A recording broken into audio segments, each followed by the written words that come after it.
Advocate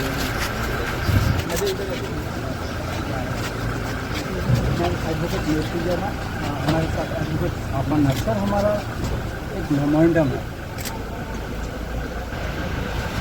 इसमें agro waste industry अगर community में होता है तो बहुत अच्छा।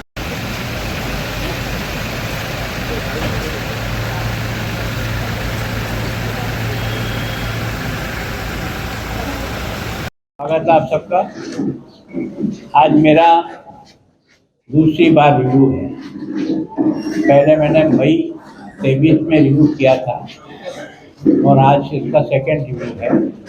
केंद्र सरकार की जितनी योजनाएं हैं फ्लैगशिप और राज्य सरकार की जो योजनाएं हैं उनका होता है।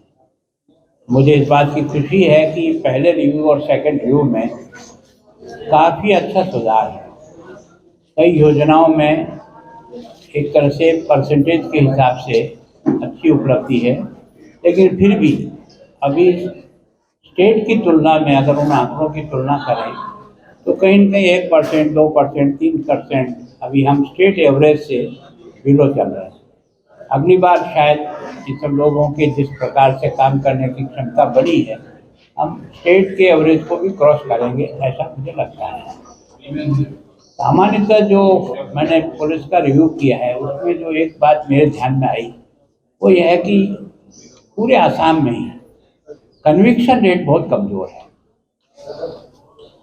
पिछले 2 सालों में कन्विक्शन रेट बढ़ी है, स्टेट की भी बढ़ी है, यहाँ की भी बढ़ी है, लेकिन फिर भी अभी उस कन्विक्शन रेट को बढ़ाने पर विशेष ध्यान देने की आवश्यकता है। विशेष करके मर्डर केसेस में है, पॉक्सो एक्ट है, NDPS एक्ट है, इस प्रकार के जो गंभीर अपराध हैं, डकैती है, चोरी है, उसमें परसेंटेज ऑफ कन्विक्शन बढ़ना ही चाहिए। उसके लिए DG साहब से बात हुई मेरी कि इस प्रकार के केसेज में केस ऑफिसर स्कीम को लागू करें। हर केस के लिए कोई न कोई एक अधिकारी जिम्मेदार रहे कोर्ट में, उसके पूरा प्रोसीजिंग जो हो रही है, उसकी एविडेंस हो रही है, ठीक प्रकार से हो रही है। और अगर मान लो कोई अपनी गवाह बदल करके एक तरह से वो हॉस्टाइल होता है तो उसके खिलाफ केस दर्ज कराइए, जिसके हॉस्टाइल होने के कारण से केस जो है वो एक्विटल हो गया। तो दोनों तरफ से कोशिश करेंगे इसमें सुधार। देखो, मैं सोचता हूँ कि हमारी जो BSF लगी हुई है और उस दृष्टि से काफ़ी चौकन्ना है। आज से कोई 5 साल पहले की स्थिति में और आज की स्थिति में बहुत अंतर आया है और इस प्रकार का कभी कोई होता है तो उसका एक्शन भी होता है। और विशेष करके जानवर की जो तस्करी के बारे में भी है, कई केसेज पकड़ते हैं, पकड़ करके उसको हैंडओवर भी करते हैं।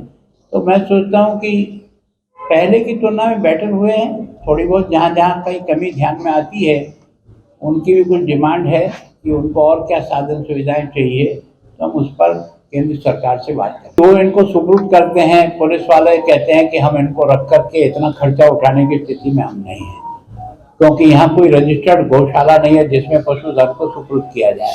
तो मुख्यमंत्री से बात करके इसके बारे में कोई हल निकालने का प्रयत्न। तो इसमें क्या है कि सजा का परसेंटेज बहुत कमजोर है। उसके लिए आप NDPS एक्ट में केस ऑफिसर स्कीम के तहत प्रत्येक केस को जब तक कोर्ट में फैसला नहीं होता है तब तक उसकी एविडेंस और उसकी सारी चीज़ों के बारे में अपने को प्रयत्न करना पड़ेगा, तब जाकर के बढ़ेगा।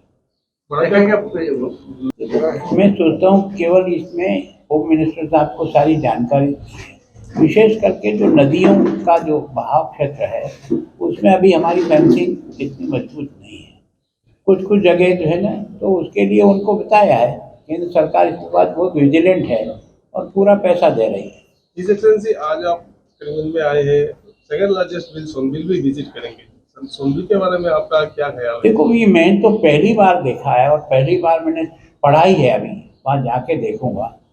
ऐसी इतनी बड़ी मीठे पानी की झील जो सर्दी के दिनों से लेकर के और मार्च तक बिल्कुल फील्ड बन जाता है और जिसमें एग्रीकल्चर होती है, पेड़ी पैदा होती है और उसके बाद वापस पानी आता है, पूरी झील बन जाती है। तो वास्तव में ये एक आश्चर्य जैसे जो मैं आँख से आज देखूंगा, तो इसका मतलब है कि ये टूरिस्ट को भी देश में शायद ये पहला ऐसी झील होगी। तो इतनी बड़ी झील होते हुए भी इसका उपयोग खेती में भी हो जाता है, मछली पालन में भी हो जाता है, टूरिस्ट की दृष्टि से भी हो जाता है। और ये बहुत अच्छा है कि विश्वविद्यालय ने और नॉर्थ ईस्ट की जो है पूर्वांचल परिषद है उन्होंने और लोकल लोगों ने, इन सब लोगों ने मिल करके इसको एक फंक्शन के रूप में मना करके धीरे धीरे लोगों में इसके प्रति आकर्षण बढ़ाने का प्रयत्न कर रहे हैं। सच जाकर के तो आज पहली बार देखूंगा कि ऐसी भी कोई झील है जो एशिया की मीठे पानी की झीलों में नंबर 1 और 2 में आती है।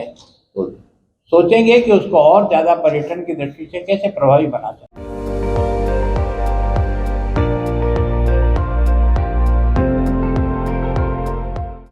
আপুনি চাই আছে ND24 সৰ্বশ্ৰেষ্ঠ নহয় সৰ্বোত্তমৰ দৌৰ।